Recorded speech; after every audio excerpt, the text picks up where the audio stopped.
I guess that's enough of that. We're going to do the promos now. We see every night after we do the show, we do promos for tomorrow night's show. We do a 20-second and a 30-second promo for tomorrow night's show. But, well, I guess I just better tell you what we've been doing. They've rigged all this up, so I'll just turn around. Now, would you welcome our first guest?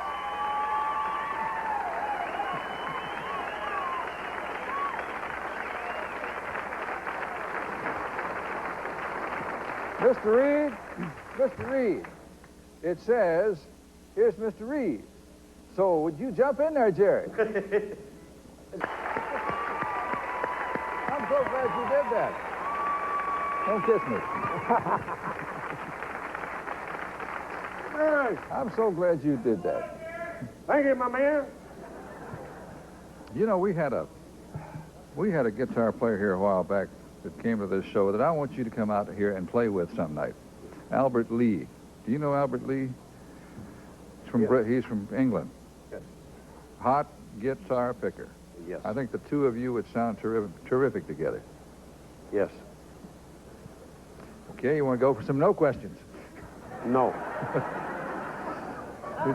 When you, I guess you're the only other person to record Devil Went Down to Georgia, other than Charlie. Yes. Did you play your little acetate for him when you first recorded that? Yes. Do you like it? Yes. Well, what did he say when you Yes. asked for an opinion? April Fool. Yes, as a matter of fact. Your darling producer put me up to that. Well, I've got to tell you. and I know you can't stay in that mode long. No, I can't stay in that mode long because I got to say some words, see? I mean, I got to be doing some talking. Yes, as a matter of fact, when I cut that, well, you know, to me, The Devil Went Down to Georgia is one of the all-time greatest contemporary country music works that will ever be. You know, it's just a clever. And, yeah, it really is. And when I heard it, I almost wrecked my automobile. And so I wanted to record the thing. And so I did, and the first guy I called was Charlie. I think Charlie was over at Woodland Sound doing some remix, and I was over there doing an overdub on this with the guitars. You were in the same building? Well, that's so long ago I can't remember. Okay. I only remember I went to the studio where he was, and I said, Charlie, I want you to hear this. And, you know, that's the biggest compliment you can pay an artist is to go in there and mimic his work. And the only reason I did it is because I was a guitar player. And if I'd have been a fiddler, I'd have been dead in the water. But, yeah, he was the first dude I went and played it for, yeah. You like it? And about Albert Lee, you can hang it up. Huh? Albert Lee is incredible. I'm going to break all his things. I've had this idea for years of trying to get, and Albert Lee agreed to it, get you and James Burton and Albert Lee together to play to see what it would sound like. Well, you know, I'm not an electric. Really, it's not my horn.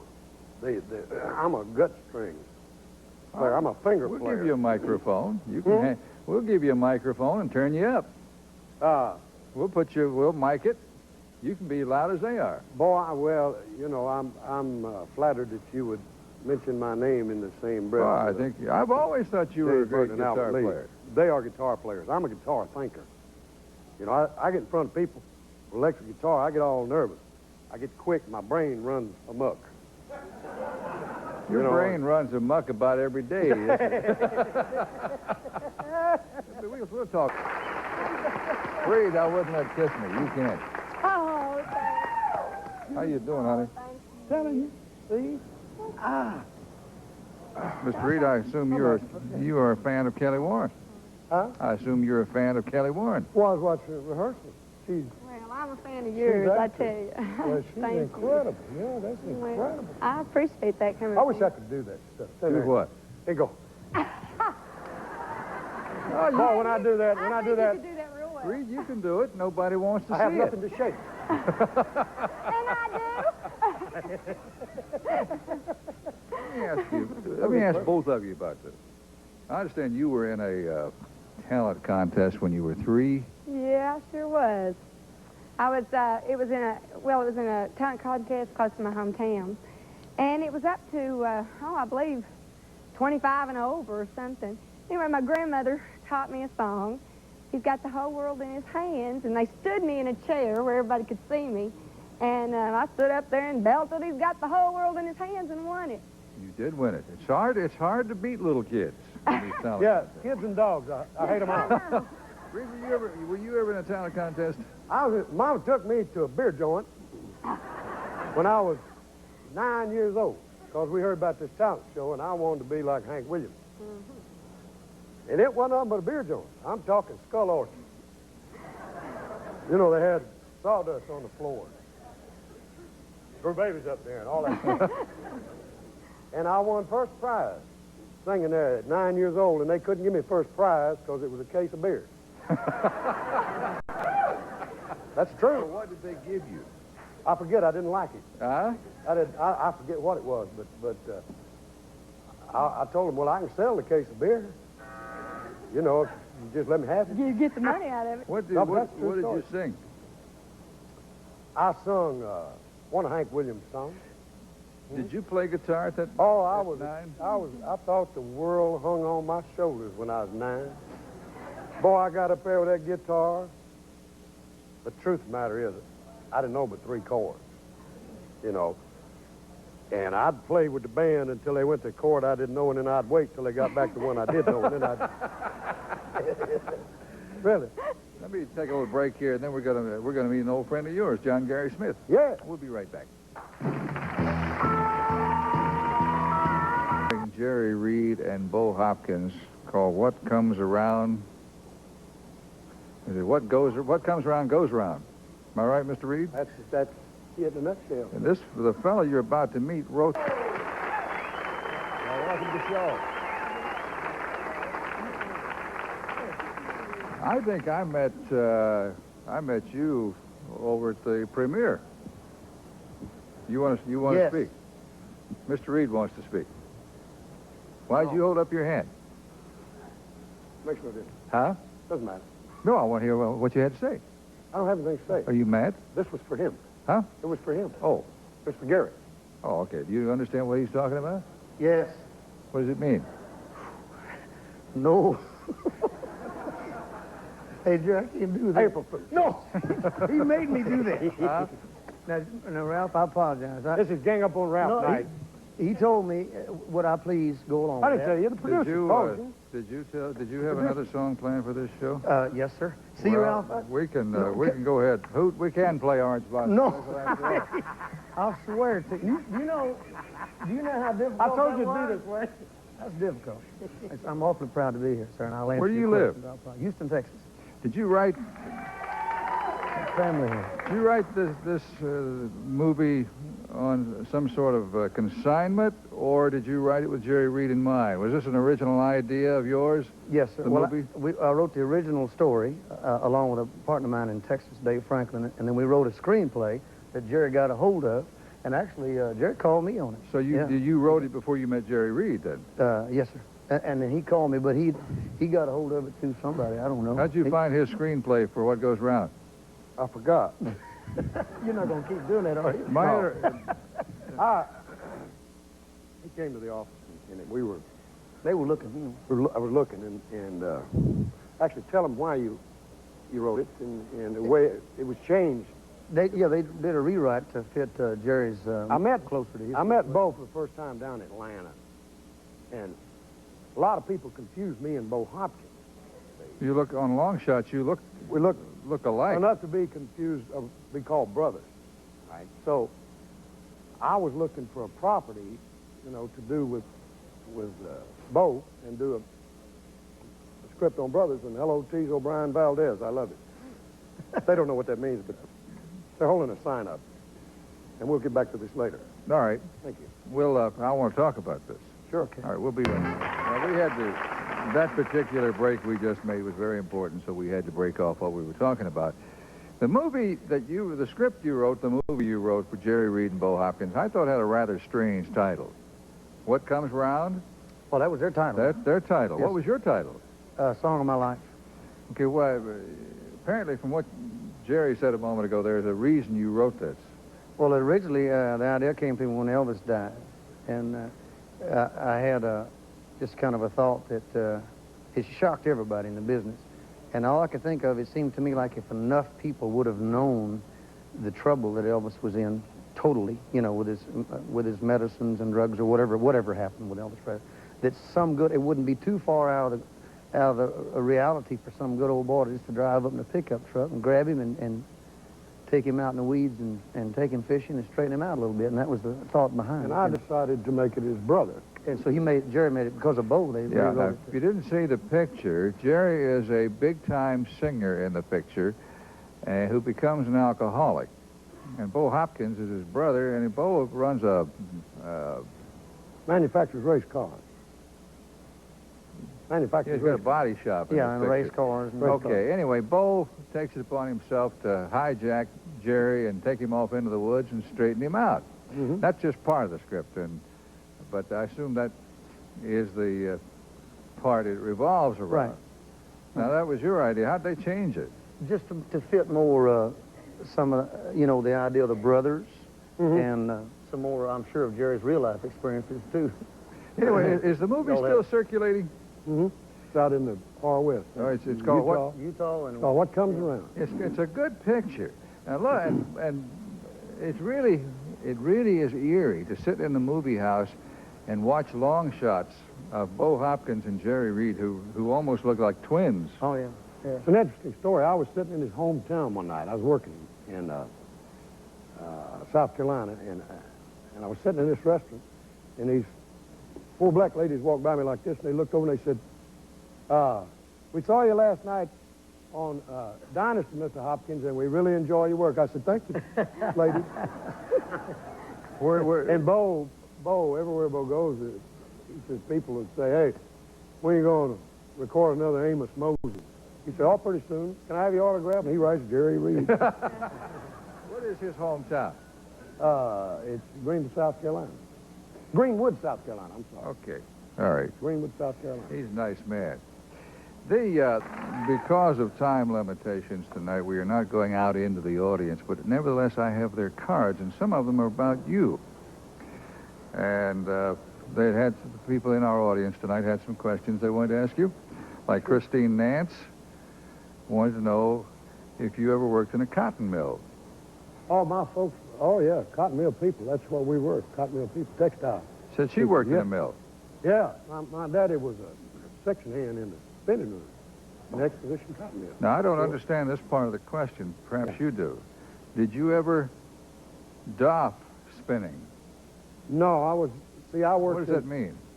Well, when you doff, see, a spinning frame takes these spindles like this, you put a spool on it, and all the twine goes around it like that, and somebody has to go and take them off of a spinning frame. And a spinning frame's as long as from here to the end of that band down there, where Fred's sitting, and it's one spindle right after the other, and that's what they call it's taking them off and putting new spindles, putting the twine in there, and Did you ever starting do to this? No, I was too young. No, all I did was, I was like an extra hand. That's how I bought my first guitar, was working in the extra hand. How old were you? I was 15. You, was this down In Atlanta, at the Exposition Cotton Mill. I didn't realize in Atlanta they had a cotton mill. Oh, yeah. Did you ever hear Oh, Jim and Jesse sing the Cotton Mill Man? Oh, yeah. Yeah, they got cute little too. Lisa Taylor Marla wanted to know, Liza, beg your pardon, is Burt Reynolds really short and bald? Is Burt Reynolds really short and bald? That's what she said. Well, I don't know what, he's certainly not short, but he's certainly not a basketball player. But How tall is Burt Reynolds? he's probably 5'10", something like 5'10" and a half. Okay. But like everybody I know wears high heeled She was Glenn Campbell is 6'2" till he takes his boots off. You know. But he's not bald either. You know. He's like me. He's got one of those where the years have worn it thin. You've changed your hair, haven't you? Huh? You've changed your hair. Yes, well, I've changed the cut, not the hair. I've changed it to where it's... All right. I've changed the cut a little, yeah. Well, you look cute. Thank you. Yeah. What are you Yeah. doing tonight? We'll take a little break here, my friends. We'll be right back. You've got the best view of country in the country. Stay tuned. There's more coming to you live on the Nashville. We have an argument going on up here. Trying to think of the name of the Burt Reynolds detective show that he was on. 60s. It was in the... Back in the 60s? Middle 60s. He didn't have the mustache then. Dan August. Dan that's what August. I said. It was Dan August. You guys, all these guys said his name was... I knew that. I knew it was August. You guys all said that... It was his name- September, but we his knew it name was... You said his name was Hawk. Well, Hawk's close to August. Yeah. What? Hawk. Hawkus.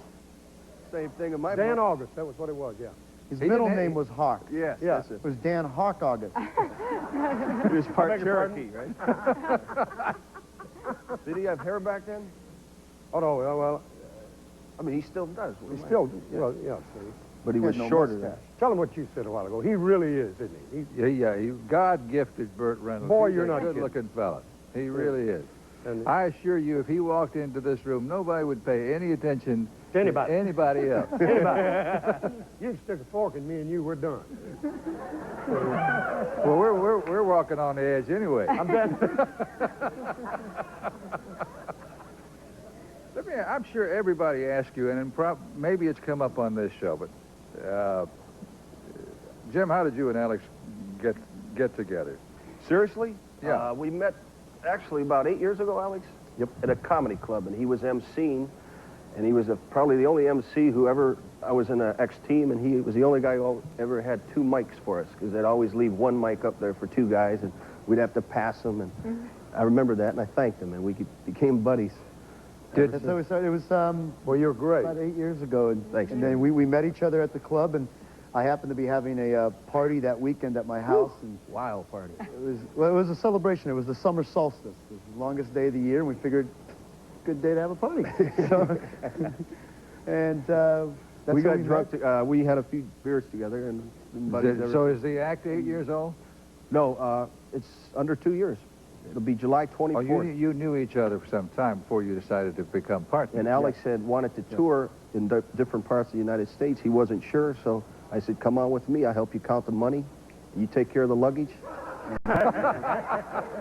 And where's history from there? It's history. Told you what Did to each do. of you have other partners at one time? I did, and Alex was a... I was a solo act for about 8 years. I see. teaming up with It's an you. interesting act. It's a good act. Thank you. I think you guys are funny. Good job. I'm just curious about, did you watch the Comedy Relief show the other day? Any of you? I mean, We did one yesterday, didn't we, Alex? we did a small one last night. And a lot of the clubs now, some of the clubs across the country are doing their own comedy relief nights. This one went for all the homeless in Cincinnati. The only problem is Did you the watch homeless... Did you watch the one on television? No, we didn't. I didn't get a chance. I figured all the comics would sit down and steal all the jokes. With all, No, you know why? A lot of comics missed it because we were all working Saturday night. oh, And a lot of the people don't know they're having comedy relief because the homeless don't have TVs and they don't get papers. So somebody has to go out and tell them. I think it's a great idea. Minnie Pearl was on that show. She was the only one from One of the Nashville, I believe. masters. Yes, sir. Robin Williams. He's an old friend of yours, isn't he? Ooh, incredible. The fact is, Robin Williams saved your life, didn't he? If it were not for Robin Williams, there would not be a Jerry Reed. And he doesn't really know it. He knows it, but it wasn't anything to, well, it wasn't anything we thought at the time, but it's true. He did save my life. Yeah. You were making a movie. You were the bad guy. Yeah. And I was in my motorhome, and there was a carbon monoxide leak. in the motorhome, and I was sitting in there woodshedding a guitar, waiting to go to makeup, and Robin walked in. And right before he walked in, I was feeling nauseous and dizzy. And I leaned back, and he walked in and said, well, how you doing? Want to read? And I said, well, I don't feel good. I said, man, I almost fell over. He said, well, you might better go outside and get some air. I said, you know, it could be something in here. And he left. And I was sitting there and picked up my guitar again. And this time it was really bad. I'm talking really bad. Scared me. So I threw the guitar down. I got my coat, and I walked outside, and the teamster was there. And I said, where's the nurse? They always have a doctor or a nurse, somebody on the set. He said, well, her station's, and that's all he got out. He said, her station's right over there. Well, I collapsed, and I couldn't get any breath, and my heart was doing this, and I thought, well, this is it. This is it. It turned out to be carbon monoxide. It was carbon monoxide. What was the movie? Well, you would ask me what the movie was. Survivors? Survivors. Survivor. Yeah, Survivors. And you were Me and Alex saw it, Jerry. I'll be all right. I saw that movie. We'll take a break here. We'll be right back. Yes, Jerry Reed. Go to it, Jerry.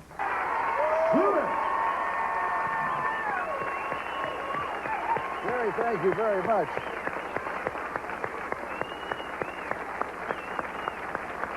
Oh, I love that. We've really had a good time visiting with you, my friends. We invite you now to stay tuned for New Country, which features Dan Seals. And tomorrow night, we'll be back with Leon Everett, Pinkerton Bowden. Remember Jose Jimenez? See? See? Bill Dana, who portrays Jose Jimenez, will be here with us. And Liz Bordeaux will be with us, and we hope that you will too, my friends. Tonight we want to thank Miss Kelli Warren. Yeah! Jim O'Brien and Alex Valdez. O'Brien and Valdez. JohnGary Smith right over here. John, thank you so much. And the wild man, Jerry Reed. Yeah.